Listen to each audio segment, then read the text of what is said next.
नमस्कार, मैं हूं अशोक श्रीवास्तव और आप देख रहे हैं मीडिया दस्तक न्यूज। आदमी बड़ी तेजी से जानवर बन रहा है।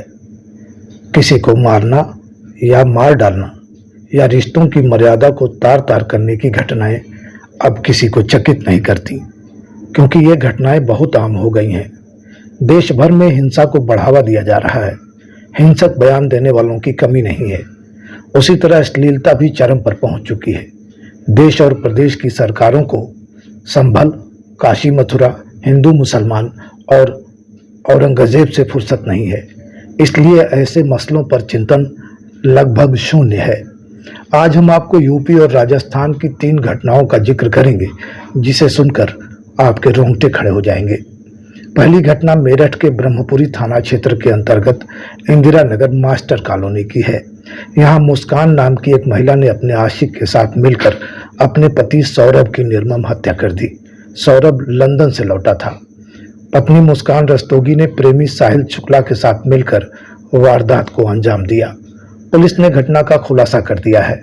पता चला है दोनों ने 4 मार्च को शव के 15 टुकड़े किए और उसे ड्रम में रखकर ऊपर से सीमेंट की चिनाई करवा दी। वारदात को अंजाम देने के बाद मुस्कान अपनी 5 साल की बेटी को मायके में छोड़कर प्रेमी के साथ शिमला घूमने चली गई। लेकिन उसने इसी बीच एक गलती कर दी। मुस्कान ने अपनी मां को वारदात की जानकारी दे दी। मां ने ही पुलिस को सूचना दे दी। पुलिस ने महिला और उसके प्रेमी को गिरफ्तार कर सौरभ के शव को बरामद किया है। सौरभ मर्चेंट नेवी में काम करता था। वह अक्सर विदेश जाता था। लंदन में ड्यूटी पर जाने के दौरान एक मॉल में नौकरी करने लगा था। 2016 में सौरभ का मुस्कान रस्तोगी से लव मैरिज हुआ था। दोनों के 5 साल की बेटी पीहू है, जो दूसरी कक्षा की छात्रा है। सौरभ पत्नी मुस्कान और बेटी के साथ इंदिरा नगर के ओमपाल के मकान में 3 साल से किराए पर रह रहा था, जबकि उसके पिता, माँ और भाई अलग मकान में किराए पर रह रहे हैं। 2019 से मुस्कान का मोहल्ले में ही साहिल नाम के लड़के से संबंध हो गया। 25 फरवरी को मुस्कान का जन्मदिन था और 24 फरवरी को सौरभ लंदन से वापस लौटा था। सौरभ को पत्नी मुस्कान के और साहिल के बीच संबंधों की जानकारी हो गई थी। इसी के चलते 4 मार्च की रात मुस्कान ने सौरभ को खाने में पहले बेहोशी की दवा दी। इसके बाद प्रेमी साहिल को घर पर बुला लिया। दोनों ने सौरभ के सीने में चाकू से ताबड़तोड़ वार किया। शव को 15 टुकड़े किए और इन्हें प्लास्टिक के ड्रम में भर दिया। इसी ड्रम में ऊपर से सीमेंट और डस्ट का घोल बनाकर शव के टुकड़ों को छिपा दिया। एसएसपी मेरठ डॉक्टर विपिन टाडा ने इस मामले में कहा है कि पत्नी ने प्रेमी के साथ मिलकर अपने पति की हत्या की है। ड्रम में शव डालकर उसे सीमेंट और डस्ट से भर दिया था। दोनों आरोपी गिरफ्तार किए गए हैं। इस पूरे मामले में मुस्कान रस्तोगी की मां को सुनना बहुत जरूरी है। एक और जहां आज की ज्यादातर माएं शादीशुदा बेटियों के जीवन में आग लगाने का काम करती हैं, वहीं इस मां को सैल्यूट है जो दामाद की हत्या करने वाली बेटी के लिए फांसी की सजा मांग रही है। ये मां है मेरठ की उस डायन मुस्कान की, जिसने प्रेमी के साथ मिलकर अपने पति की निर्मम हत्या कर दी। उस पति के शरीर के टुकड़े टुकड़े कर दिए, जिससे कभी लव मैरिज किया था। फिलहाल आइए सुनते हैं रोंगटे खड़े कर देने वाले इस वारदात को लेकर एसपी ने क्या कहा है। दूसरी घटना वाराणसी की जैतपुरा क्षेत्र में होली की रात यानी 14 मार्च की है। 32 वर्षीय युवक की गोली मारकर हत्या किए जाने के मामले का पुलिस ने अनावरण कर दिया है। आरोपी हत्यारे और मृतक की एक्स प्रेमिका को गिरफ्तार किया गया है। होली की रात 11 बजे जैतपुर थाना क्षेत्र के अवसानगंज इलाके में डीएवी कॉलेज के पास दिलजीत उर्फ रंगोली नाम के युवक की सीने में गोली मारकर हत्या कर दी गई थी। पुलिस ने मामले का खुलासा करते हुए बताया है कि गिरफ्तार लड़की ने नए प्रेमी 32 वर्षीय राजकुमार के साथ मिलकर अपने पुराने प्रेमी की गोली मारकर हत्या की है। वह मुगल सराय में छिपा हुआ था। हत्या की मुख्य साजिशकर्ता दिलजीत की प्रेमिका 28 वर्षीय सरस्वती को भी वाराणसी के संपूर्णानंद संस्कृत विश्वविद्यालय के पास से पुलिस ने गिरफ्तार कर लिया है। पुलिस की पूछताछ में गिरफ्तार प्रेमी युगल ने बताया कि राजकुमार से संबंध के बाद सरस्वती दिलजीत से ब्रेकअप करना चाहती थी, लेकिन दिलजीत अपने प्यार को खोना नहीं चाहता था। यही वजह थी कि चालाक लड़की ने अपने प्रेमी के साथ मिलकर दिलजीत को खत्म करने की भयानक साजिश रची थी।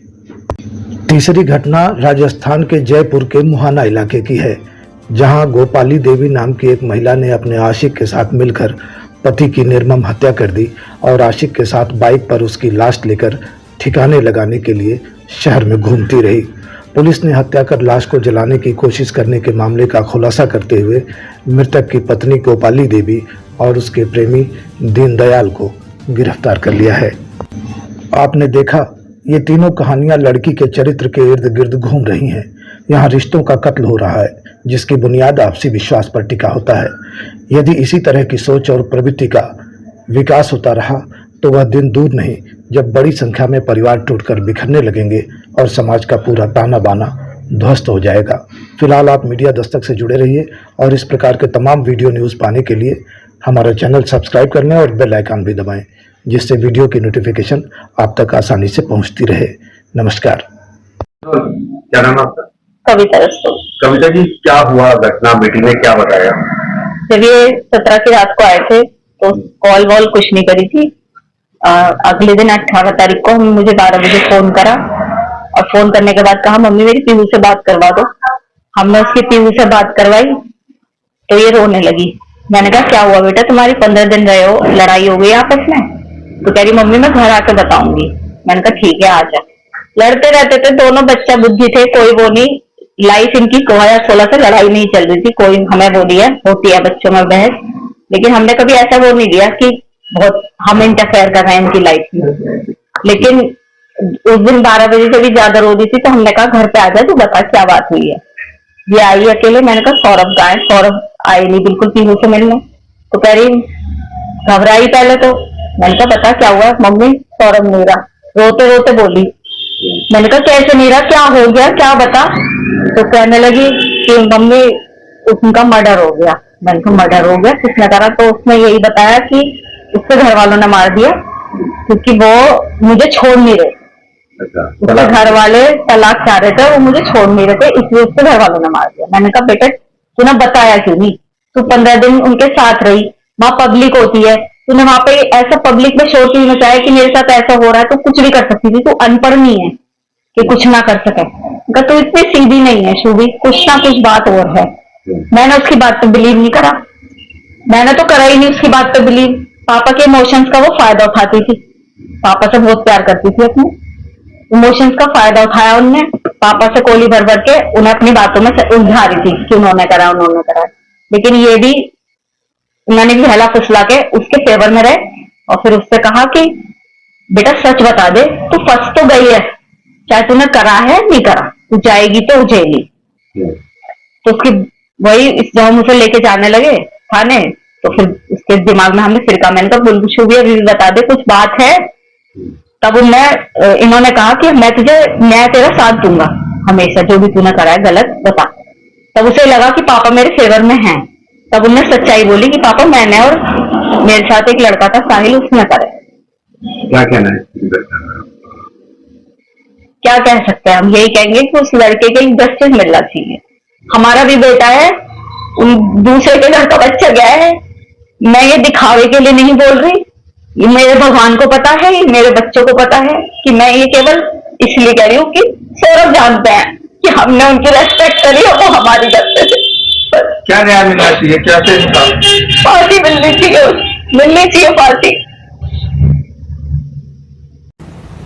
आज देर शाम थाना ब्रह्मपुरी पुलिस को इंदिरा नगर में एक मर्डर की सूचना मिली थी। सूचना के आधार पर पुलिस दल मौके पर पहुंचकर जांच पड़ताल एवं पूछताछ की गई तो पाया गया कि एक सौरभ राजपूत नाम के व्यक्ति हैं जो कि मर्चेंट नेवी में कार्यरत थे। ये 4 तारीख को अपने घर आए थे और तब से ही ये देखे नहीं गए थे। शक के आधार पर इनकी पत्नी मुस्कान और मुस्कान का एक प्रेमी है साहिल, उसे पूछताछ के लिए पुलिस ने बुलाया था और पूछताछ के दौरान इन्होंने अपना जुर्म को बुलाया। इन्होंने बताया कि 4 तारीख को साहिल ने ये और मुस्कान के साथ मिलकर जो सौरभ है उनके चाकू से मार कर हत्या कर दी थी। हत्या करने के बाद उन्होंने शव के टुकड़े कर एक ड्रम में डालकर उसे सीमेंट से भर दिया था। पुलिस द्वारा जो शव है उसको रिकवर कर लिया गया है। उस शव को पोस्टमार्टम के लिए मोर्चरी भिजवाया गया है और इसमें जो दोनों ही ये हैं साहिल और मुस्कान, इन दोनों को हिरासत में ले लिया गया, गिरफ्तार कर लिया गया है। परिजनों की तहरीर के आधार पर सुसंगत धाराओं में मुकदमा पंजीकृत कर लिया गया है। अब इन दोनों को ही माननीय न्यायालय के सामने पेश कर आवश्यक विधिक कार्रवाई की जा रही है।